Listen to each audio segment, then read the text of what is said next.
கால்லேருந்து தேடின்னு இருக்கிறேங்க. கட்டில் கீழெல்லாம் கொஞ்சம் ஓரளவுக்கு தேடியாச்சு. கிச்சன்லாம் தேடினேன்.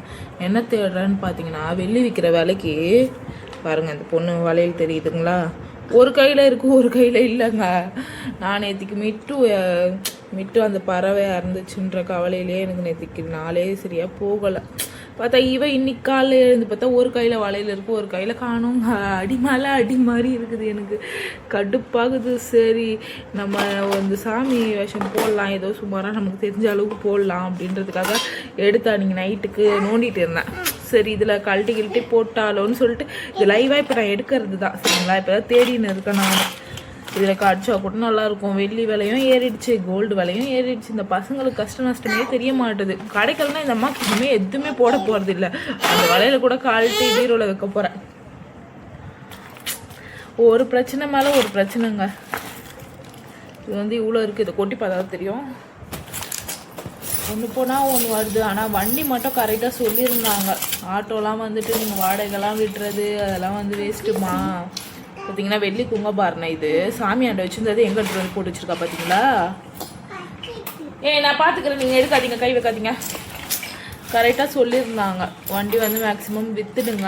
ஒருத்தர் வந்து 4 ஆட்டோ வச்சுருக்கேன், கார் வச்சுருக்கம்மா, நீ வாடகைலாம் விடுறது வேஸ்ட்டுமா, உனக்கு அடுத்தடுத்து அது ரிப்பேர் வைக்கும், வண்டி ரிப்பேர் வைக்கும் அப்படின்ற அப்போல தான் சொல்லியிருந்தாங்க. அது என்னவோ உண்மைதாங்க. இடி மேலே இடி, அடி மேலே அடி தான். அந்த கஷ்டத்தெல்லாம் இதில் சொன்னாலும் ஐயோ உனக்கு ஏமா இப்படின்ற போல தான் இருக்கும் எல்லாருக்கும். நான் அதனால் சொல்லலை.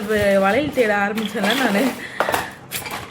இந்த வண்டி என்ன தான் பண்ணுறது தெரில. எப்படின்னாச்சும் கடனாச்சும் ஏதாச்சும் வாங்கி அதை ஃபினிஷ் பண்ணி அதை மேக்ஸிமம் விற்று தானே விற்றுடணும். நம்ம மேக்ஸிமம் விற்றுடணும்.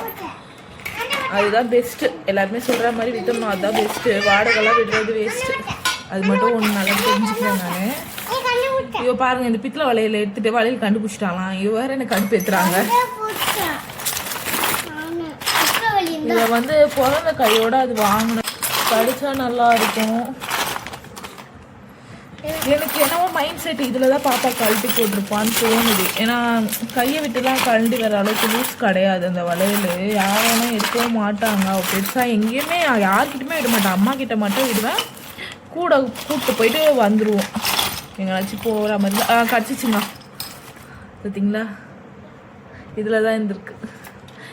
நம்ம கையில் ஆனால் நான் போட மாட்டேன். இது பார்த்தீங்களா, கழட்டி இதில் போட்டிருக்காங்க. வீட்டுக்குள்ளே போட்டிருக்கிறதுனால இருக்குது, வெளியில் போட்டிருந்தா கிடைக்காதுல்ல. சரிங்க, இன்னொரு கையில் இருக்கிறத கழட்டி நான் பீரோவில் தான் வைக்க போகிறேன். பசங்களுக்கு வந்து வெளில போனால் மட்டும் போட்டு விடுங்க. மற்றபடி நீங்கள் வந்துட்டு ரெகுலராக போட்டு வைக்காதீங்க. வளையல் உடையில நல்லா தான் இருக்குது.